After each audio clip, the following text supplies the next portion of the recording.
Alright guys, so you saw how this all goes together.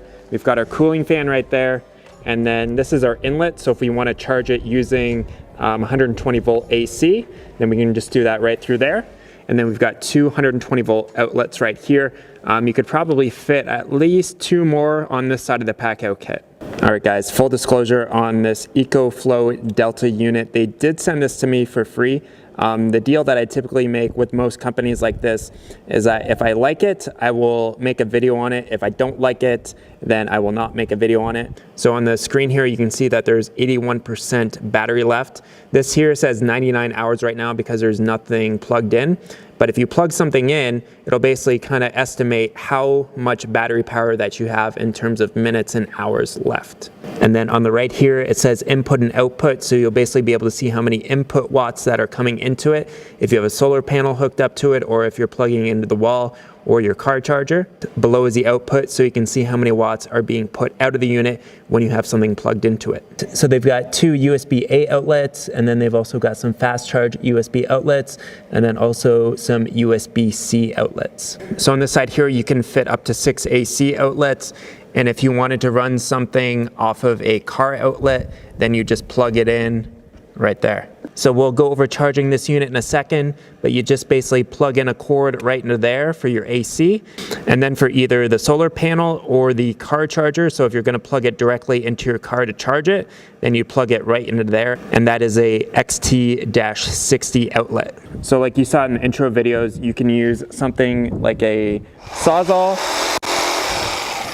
So if you've got a lot of cordless tools, you can just plug right into this and charge your cordless tools pretty well anywhere that you go. Now I have tested this unit out with a 15 amp miter saw, which is well within the output capacity, 1800 watts of this unit, as well as this 15 amp chop saw. But when we start it up, this is what happens.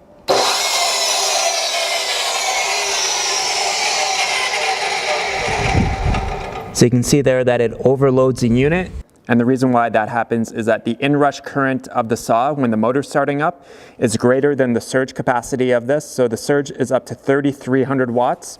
And one way that you'd be able to mitigate this is that you'd either need to wire up a soft start into the motor of this, or there are some units that I've seen that actually plug into an AC outlet like this. You could plug in this chop saw, a miter saw, a planer right into the side of the unit there with the soft start.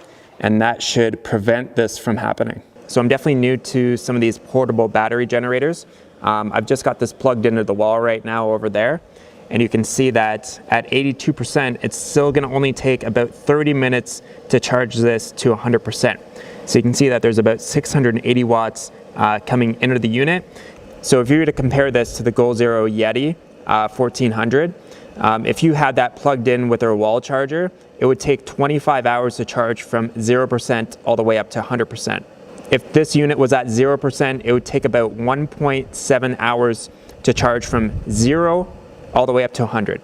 With a unit like this, and why it works well with something like a Packout unit, is that there's no gas, there's no emissions, there's no maintenance, there's none of that kind of bullshit with it. It's actually quite light. It's about 30 pounds, so it's lighter than most generators. And I think the Goal Zero Yeti is 43 pounds, so it's 13 pounds lighter as well. This one is $600 cheaper compared to its competitor. So the unit has 1,260 watt hours of storage, otherwise known as 1.26 kilowatt hours worth of storage. So if you had something that runs on 1,000 watts, you could run it for about an hour and 15 minutes. So in more layman terms, if you wanted to run like a standard refrigerator, you'd be able to run it for about 10 to 20 hours. If you wanted to use a 1,500 watt frying pan or maybe an Instant Pot or a toaster oven, you'd probably be able to run it for about an hour or maybe a little bit more than that. So where this unit really starts to become cool is that you can certainly charge it right off of a solar panel here. So it just comes with an adapter, so you can use any standard solar panels, and it just hooks into these MC4 connectors right here, and then that just plugs right into the unit right there. So this is just a standard 305 watt panel. So you can see we're bringing in right around 270 watts, and it's saying that's going to be fully charged in 1 hour. If this was at 0% and you had 400 watts of solar panels going into it, it would charge up in about 4.5 hours. So an interesting idea, and something that I think I'm going to implement, is that you got to think of your work truck. Say you mount either a solar panel like this or a flexible solar panel like the peel and stick ones. You can mount that to the roof of your work vehicle and then have the lines coming into your van and charging up a little unit like this. So it comes with another adapter if you want to plug it right into your cigarette lighter. So it looks like right now it's kind of limited right around 130 watts or so. So obviously it's not going to charge as fast, but if you need to charge it while you're driving somewhere, then you can just plug it right into that cigarette lighter. And the last little cool mod that I want to show you guys is that this is called the Cobra. So these products are actually designed by a young entrepreneur. He's 23 years old. He's a mechanical engineer, and he's got into basically just fully started going full time with doing these 3D printed mods for the Packout system. So his company name is Packible Tool. There will be links to everything down in the description box below.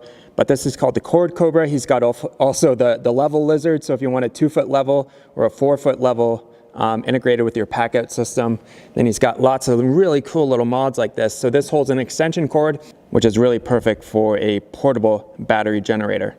And just keep in mind, guys, that a lot of the links in the description box and in the comment section, those are affiliate links. So I do earn a bit of a commission on it, but it helps me do cool projects like this so that I can show you guys hopefully how to do things right the first time instead of you having to spend money and waste money. Awesome, guys. Thanks so much for watching. We'll catch you on the next video. We'll keep going with the house build, so make sure you're subscribed